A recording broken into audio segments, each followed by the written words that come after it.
শিলিগুড়ি শহর জুড়ে দখল হয়ে গিয়েছে ফুটপাত থেকে শুরু করে রাস্তা।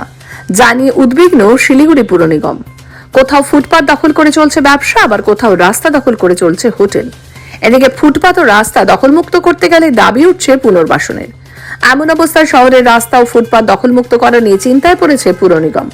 শিলিগুড়ির প্রধান সড়কগুলির পাশাপাশি সেবক রোডও রাস্তা দখল করে দোকান হোটেল চলছে।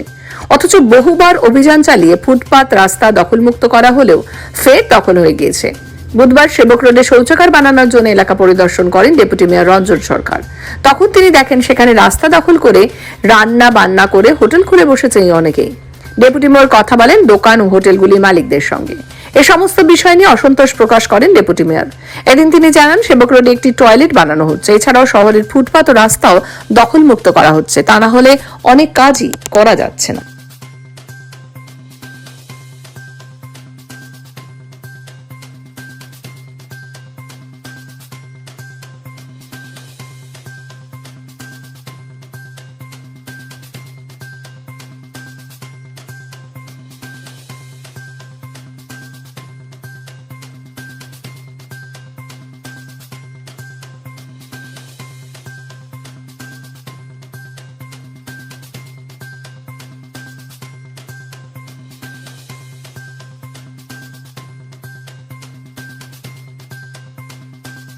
কয়েকদিন আগে আমি আমার মাননীয় মেয়র এদিকটা এসেছিলাম, বলছিলাম এই ড্রেন যেটা বানানো হয়েছে সেটাকে দয়া করে দখল করবেন না।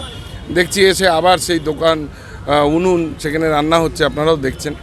তো আমরা সবাইকে আবেদন করছি, নিবেদন করছি যে এখান থেকে এই জায়গাটাকে অন্তত সেবক রোড এখনও পর্যন্ত আমরা লক্ষ্য করছি যে এখানে অনেকটা পলিউশন ফ্রি এবং অনেক জায়গা এখনও পর্যন্ত মানুষের জন্য রাখা আছে।